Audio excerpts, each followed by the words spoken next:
Malalim na ang gabi, mahimbing na rin ang tulog ni Elias, pero si Annika ay hindi mapakali sa tabi ni Elias. Minsay tatagilid o titihaya ito, kinakabahan kasi siya nang hindi niya alam, kung saan nanggagaling ang kaba ng kanyang dibdib.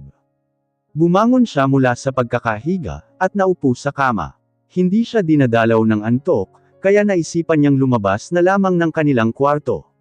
Tulog naman na si Elias, at ayaw niya na itong gisingin, dahil malalim na ang tulog nito.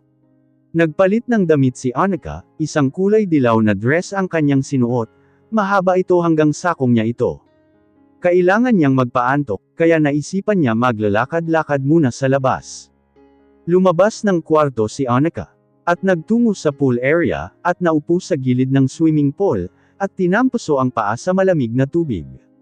Abala si Annika sa pagloblab ng kanyang paa sa tubig, nang may maramdaman siyang presensya sa kanyang likuran. Lumingon siya roon, at nakita mula sa kanyang likuran ang isang lalaking nakatayo malapit sa kanya.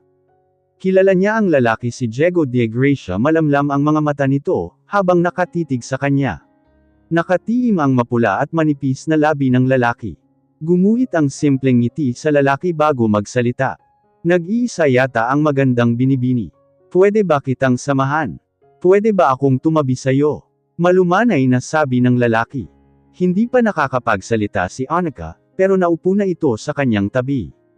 Napatingin si Annika sa hawak ni Diego, may dala itong 2 goblet, naglalaman ito ng wine. Inalok sa kanya ni Diego ang isang kopeta, ayaw niya sana ito tanggapin, pero nahiya siya kaya kinuha niya na lang. Baka isipin ng lalaki ay maarte siya, siguro naman ay wala itong lason. Nag-umpisang inumin ni Diego ang wine sa goblet, pinagmasdan naman ito ni Annika. Guwapo si Diego, perpekto ang panggan nitong mukha, ang ilong at ang labi ay napaka-perpekto ng halma. Kahit sino sigurong babae ay magkakagusto rito, dahil napakagwapo nito. Pero sa ora ng lalaki, ay naroon ang pagiging misteryoso nito. Alam mo bang magkababata, at matalik na magkaibigan kami ni Elias noon. Halos sabay na kaming lumaki, close na close kaming dalawa, para na nga kaming magkapatid kung tutuusin. Umpisa ni Diego. Si Annika ay nakikinig lang, bagaman nabigla siya sa sinabi ng lalaki, pero hindi niya ito pinahalata. Anong nangyari? At bakit parang magkagalit kayo sa isa't isa? Tanong ni Annika sa lalaki, dahil bigla siyang na-curious. Bumaling si Diego kay Annika, at mapait na ngumiti. Hindi mo na kailangan pang malaman, Annika, ayaw ko nang maalala pa. O balikan ang masakit na pangyayaring iyon. Ang malalim na sugat na iyon ang naging dahilan, kung bakit nagkaroon ng lamat ang aming pagkakaibigan ni Elias. May bagay akong nagawang hindi maganda kay Elias. Dahil doon ay tuluyan na sira ang pagiging magkaibigan naming dalawa. But don't worry, lahat ng sakit na nagawa sa akin ni Elias ay may kapalit at kabayaran. Seryosong wika ni Diego, kahit may laman ang sinabi ng lalaki, ay binaliwala lang ito ni Annika. Please drink your wine. Anas ni Diego, dahil nakaramdam ng pagkauhaw si Annika, ay nilagok niya ang wine sa goblet. Inubos ito ni Annika, halos itaktak niya pa nga ito sa kanyang bibig, pakiramdam niya ay natuyo ang kanyang lalamunan. Gumuhit ang kakaibang ngiti sa labi ni Diego, habang nakatitig kay Annika. At isa ka na roon sa kabayaran, Annika. Wika ni Diego at ngumisi. Kunot noo bumaling si Annika kay Diego, bumibigat ang kanyang pakiramdam. Bigla na lang sumakit ang kanyang ulo at batok, napahimos siya sa parteng iyon. Nanlalabo ang kanyang paningin. Anong klaseng alak ang pinainom ng lalaking ito sa akin, bakit parang ang lakas ng tama? Saad ni Annika sa kanyang isipan, at sabay hilot sa kanyang sentido. Anong ginawa mo sa akin? Hirap na asal ni Annika, kinain ng kaba ang kanyang dibdib. Bumigat ang talukap ng mga mata ni Annika, at unti-unting pumikit. Maagap naman siyang nasalo ni Diego at kinarga. Dinala ni Diego si Annika sa kanyang inakupahang kwarto, malapit lang ito sa kwartong tinutuluyan nila Annika at Elias. Inihiga niya si Annika sa malambot na kama. Pinagmasdan niya ang mukha ng babae. Totoong napakaganda ng babaeng ito. Asal niya sa kanyang isipan. Ano kaya kung galawin ko ang babaeng ito? Ano kaya ang mararamdaman mo, Elias? Anas ni Diego at hinagod ng tingin ang kabuuhan ni Annika. Hinubad ni Diego ang suot nitong black v-neck t-shirt. Lumantad ang magandang katawan ng lalaki, ang katamtaman lapad ng dibdib nito. Umuklo si Diego at tinanggal ang suot na sandals ni Annika sa mga paa nito. Dahan-dahan niyang iniangat ang dulo ng dress ni Annika, pataas patungo sa ano ng babae. Pinagsoan titigan ng lalaki, ang makinis at maputing katawan ni Annika. Kahit sinong lalaki ay matutuksong galawin ang babaeng ito. Bukod sa maganda at makinis ay napaka-sexy ni Annika. Hindi may kakaila kung bakit nabaliw ng husto si Elias kay Annika. Bulong ni Annika habang nakapikit. Dahil doon ay agad yamakap si Diego kay Annika. Hinawakan ni Diego ang magkabilang kamay ni Annika, upang hindi ito makapalag. Dumampi ang malambot na labi ni Diego sa leeg ni Annika, at inumpisahang halik-halikan ito. Please, maawa ka, huwag mo gawin sa akin ito. Lumuluhang tura ni Annika, habang nakapikit at pilit kumakawala sa pagkakahawak ni Diego. Tumigil si Diego sa kanyang ginagawa, at tumitig sa mukha ni Annika. Mariin siyang napapikit, at tiimbagang na umalis sa tabi ni Annika. Patuloy pa rin ang pag-agos ng luha ni Annika, kahit nakapikit ito. Hinumutan ni Diego si Annika, siya naman ay kinuha ang isang beer in can na nakapatong sa bedside table, tira niya ito kanina. Binuksan niya ito at nilagok, habang ang mga mata niya ay nakatuon sa mukha ni Annika. Hindi niya kayang gawin ang kanyang pinaplano sa babaeng ito. Masyadong mabait ang babae, para gawan niya ng kalapastanganan. Wala itong kasalanan sa kanya. Kinabukasan nagising si Elias, na wala sa kanyang tabi si Annika.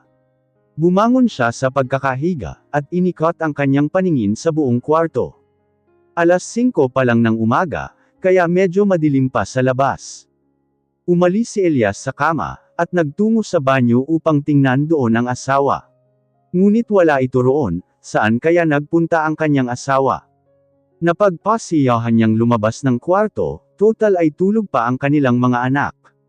Sa mahabang pasilyo habang naglalakad siya, ay napahinto siya sa kanyang paghakbang, nang lumabas sa isang pinto si Diego de Gracia, bitbit nito ang isang maliit na malita. Paalis na sana si Diego, nang mapalingon ito sa kanyang kinatatayuan. Nakakunot ang noo ni Elias, samantalang si Diego ay ngumisi ng nakakaloko. Baliw, yun ang lumabas sa bibig ni Elias. Umalis na si Diego at mabilis na hakbang ang ginawa nito. Si Elias naman ay nag-umpisa na rin maglakad. Saktong napadaan si Elias sa kwarto, kung saan lumabas si Diego. Hindi ito naisarado ng lalaki, kaya kita niya ang loob nito.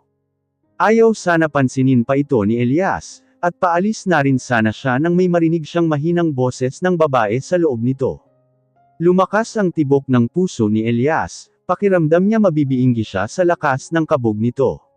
Sweetie, boses ng babae, boses ng kanyang asawa. Agad niyang tinulak ang pinto papasok, doon niya nakita si Annika. Nakaupo ito sa kama habang sapo ang ulo nito, habang tinatawag ang kanyang pangalan. Mariing nakuyam ni Elias ang kanya kamao, bakit naririto si Annika sa kwarto ni Diego? Bakit kasama ni Annika ang lalaking iyon? May nangyari ba sa dalawa? Pinagmasdan ni Elias ang itsura ng kanyang asawa. Maayos naman ang damit nito, maliban sa magulong buhok nito, at may ilang beer in can ang nakakalat sa sahig. Mabilis na hakbang ang ginawa ni Elias, patungo sa kama kung saan nakaupo si Annika. Annika, mariin na tawag niya sa babae. Agad nagangat ng mukha si Annika, may bakas ng luha sa pisngi ng babae. Elias, sweetie, garalgal ang tono ng boses ni Annika. Nang magising si Annika, ay tanging likod ng lalaking palabas ng pinto ang kanyang nakita. Alam niyang hindi ito si Elias, at alam niya rin kung sino ang lalaking iyon. Walang iba kundi si Diego, hindi lang mawala sa isip ni Annika, kung may nangyari ba sa kanila ni Diego, wala siyang maalala na kahit ano. At kung meron mang nangyari sa pagitan nila ni Diego, ay labis niyang kinasusuklaman ang kanyang sarili, nandidiri siya sa kanyang sarili. Bakit kasi ang syonga mo Annika? Kastigo nito sa kanyang sarili, kulang na lang ay sabunutin niya ang kanyang sariling buhok. Bakas ang sakit sa mukha ni Elias, habang nakatitig kay Annika. Hindi niya kayang isipin na inangkin ng lalaking iyon ang kanyang asawa. Malamig na tingin ang pinukol nito kay Annika. Sweetie, magpapaliwanag ako. Naiiyak na wika ni Annika. Nakatiim lang ang mga labi ni Elias, habang nakatitig kay Annika. Doon tayo sa kwarto, seryosong wika ni Elias at tumalikod na. Agad naman sumunod si Annika sa asawa, kahit nahihilo pa siya at masakit ang ulo niya, ay pinilit niyang makapaglakad ng maayos. Nagngingit-ngit ang kalooban ngayon ni Elias. Parang gusto niyang manakit ng tao. Nang makapasok si Annika sa kwarto, ay agad siyang yamakap sa bewang ni Elias, mula sa likuran nito. I'm sorry, nawala na ba ang pagmamahal mo sakin? Pagak ang boses ni Annika habang nagsisalita. Parang dinurog ang puso ni Elias, dahil sa sinabi ni Annika. Masakit pala makita ang babaeng mahal mo, na may kasiping na iba. Hindi niya sigurado kung meron bang nangyari sa pagitan ni Annika at ni Diego, ayaw niyang magtanong kay Annika. Ayaw niyang malaman ang totoo, baka hindi niya kayanin. Ganito rin ba ang nararamdaman ni Annika noon? Noong mga panahong ng babae siya, siguro ay mas masakit pa rito ang nararamdaman noon ni Annika. Gusto niyang magalit magwala, magbasag ng mga gamit sa kanyang paligid. Upang maibsan ang galit, at inis sa kanyang puso. Humigpit ang pagkakayakap ni Annika sa bewang ni Elias, habang umiiyak. Nasasaktan si Annika, kapag nakikita niyang nasasaktan si Elias. Hindi ako sigurado, pero paninindigan ko na walang nangyari sa aming dalawa.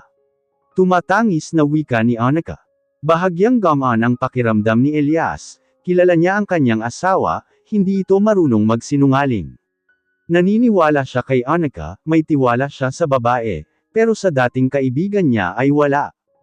Humarap si Elias sa babae, patuloy pa rin ang pagtangis nito. Pinahid ni Elias gamit ang kanyang hinlalaki, ang luhang patuloy na umaagos sa pisngi ni Annika. I believe you, please sweetie don't cry, hinding-hindi mawawala ang pagmamahal ko para sa'yo. Aaminin ko nasasaktan ako, dahil kasama mo siya sa iisang silid, pero hindi ibig sabihin ay mawawala na ang pagmamahal ko para sa'yo. Anas ni Elias, ikinulong niya sa dalawang palad niya ang mukha ni Annika.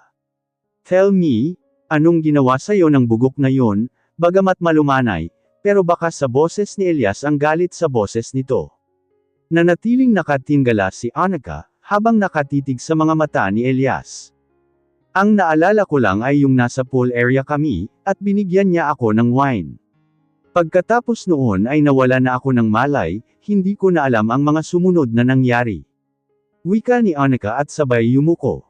Mariin na papikit si Elias, at kinabig papalapit si Annika at mahigpit na niyakap.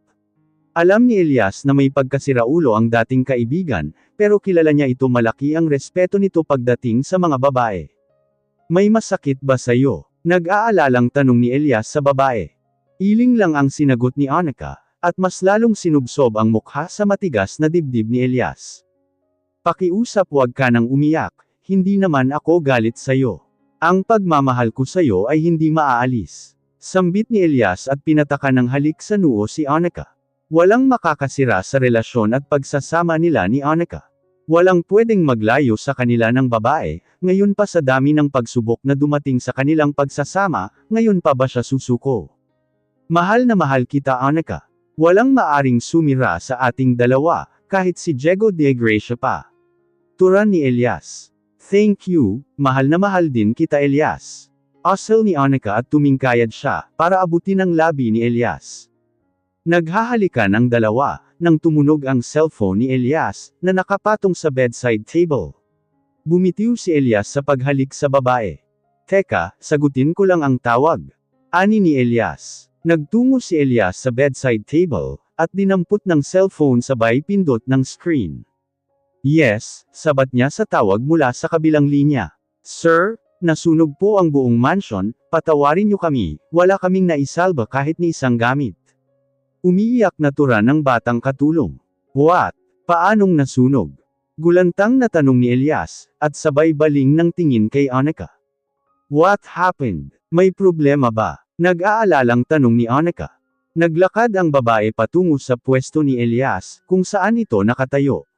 Hinaplos niya gamit ang isang kamay niya ang balikat ni Elias. May pangamba sa mga mata ni Elias, na tumitig kay Annika. Tessa called me, nasunog ang buong mansion. Ani ni Elias at yumuko, malalim na hininga ang kanyang pinakawalan, at muling tumitig kay Annika. Ang mga kasambahay, kamusta sila? Nag-aalalang tanong ni Annika. Don't worry to them, they are safe. Saad ni Elias at marahang kinurot ang pisngi ni Annika. We need to go back in Manila. Elias said, at sabay hawak sa kamay ni Annika.